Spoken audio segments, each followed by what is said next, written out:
we're here with the first ever Space Lifetime Achievement Award winner, Larry Blake. Larry, thank you for talking to me here. Well, I don't know why you want to talk to me, but it's cool with me. So, Lifetime Achievement, is it accurate to say that you have been doing comics for a couple of weeks, couple months, couple of years? Decades? When I was in the first grade, they couldn't get me to read. I didn't want to learn to read. I saw Superman on television, George Reeves. Sure. Then I noticed comic books in the corner drugstore, and Superman. I made that connection. I want to learn to read those. So I learned to read from comic books. Then I noticed Wayne Boring's drawings. Sure. That's when it occurred to me that real people actually sat and drew these things and got paid for it. So, at age 10, I write to DC Comics and say, I want to draw Superman when I grow up. Of course, they ignored me. But I started drawing my own comics, and I never considered myself a writer, but suddenly you have to write something so you'll have something to draw. As the years progressed, it sort of turned around, and the story became the driving thing. That's just, the drawings are there to serve the story, to tell the story. And it's Wayne Boring's fault. Now, can you recall that very first comic that you put together? The oldest ones I still have, the oldest art of mine that I still have is from 1960. And were you in school at that time, or? Yeah, I've got, I was about 8 years old, I think. Well, you have a comic you made when you were 8 years old? I've got a couple pages of it left in my sketchbook. That's out awesome. Here on my table. So what was in it? A superhero story, I suppose? Yeah, and in fact, it's some characters that I still write and draw about. That's terrific. So now, did you start basically then creating adventures of superheroes? Were they your own superheroes, or were they DC characters or Marvel? I kind of mixed them together. A kid knows nothing about copyrights, so I had stories where my characters were interacting with Superman and Batman and Spider-Man and all these. Yeah. But as it went on and on, they became more and more original. And did you stay doing superhero stories, or did you start doing different types of stories? I've done a little of everything. I've done funny animals. I've done a romance comic. I've done... well, it's easier to say what I haven't done. I haven't yet done a Western. Okay. I'd like to do a totally authentic Western, not a Hollywood Western, but a real... But I've not come up with a story for it yet. Sure. Well, we got plenty of time, The weirdest thing about my work is everything that I've done, even going clear back to 1960, it all has slowly blended together into one gigantic story. It's not yeah. It's like this drawing Tim did here. All these things started to connect and intertwine. Now I'm telling one story, and at times I feel like it's telling itself. So you're immersed in your artwork. Yeah.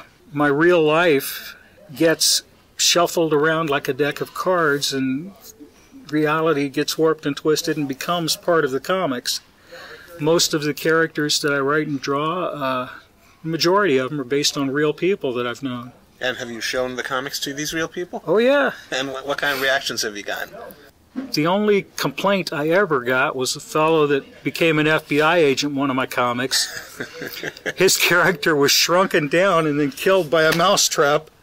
His complaint wasn't that happened. His complaint was that meant he wouldn't be in any more stories. So you don't do zombie comics? He could come back. I've done zombies. There you go. Now, originally I assume you were doing comics just for yourself? Yeah, tablet paper, or one copy of each homemade comics that you pass around at school. Sure. I kept most of those until sometime in the 90s when a bunch of them got destroyed. But now, for the last year or so, I've been revamping things that I did from junior high, and I'm turning them into new comics. Now, when was the first time you published something? It started in 1970. Some friends and I, in our senior year of high school, were at a vocational school for a commercial art class. Sure.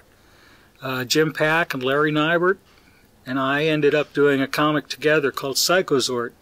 It took us 3 years to finish this one little comic book, and it finally came out in '73, and I've been published since. I've lost track of how many people have published my work. A few people have asked me to write a list, and I think it would probably take months to put one together. It must have been a really cool feeling the first time you saw your own comic, you're holding it in your hands. Yeah, we had no idea that other people across the country were doing this. You know, we thought it was totally something that no one had done. And then one of my buddies came in with the Comics Buyer's Guide, which then was put out by Alan Light, and we suddenly discovered ads and that other people were making their own comics, and it all sort of started connecting. So now, do you read a lot of comics in addition to creating them? Up until the early to mid '80s, I read everything I could get my hands on from every company. I lost interest in DC and Marvel both when they did the Crisis and the Secret Wars and that stuff. I was actually managing a comic book store at that time, and I just totally lost interest in mainstream comics. And what about the indie scene?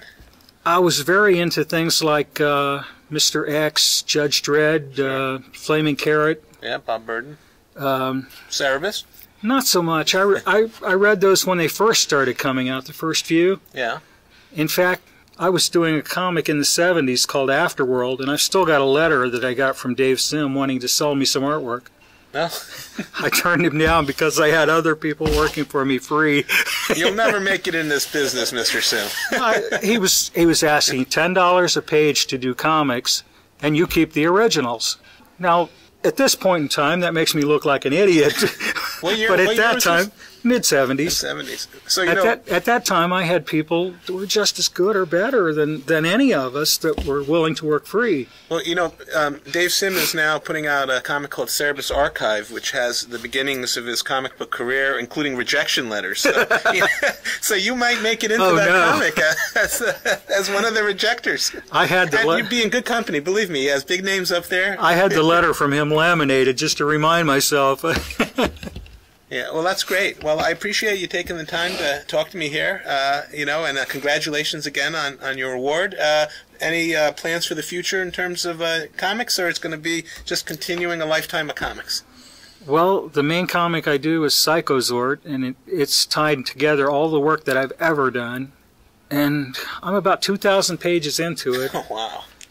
And it's just going to keep going. I know where the story's going. I don't know how long it's going to take me to get there, but if I live long enough, I'll get there. Now, if people wanted to contact you, is there? I think you told me before that you're not that much on the technical side. Is there a website that people can find your work? Not really. So would they write to you directly, or where can they track you down if they want to find you? My address is all over the place. I mean, the good old post awful can find me. Okay. 69306 State Route 124, Reidsville, Ohio 45772. And can people buy your comics by writing to you? Sure. Excellent. I've got a deal that I've been doing for the last year or so, Instant Collection, which is basically a 5-ream paper box full of comics from '73 right on up for $50. It's the essential Larry Blake. Yep. Excellent. That postage paid? Oh yeah. Media mail. Good old media mail. Well, thank you very much, Larry. It's a pleasure.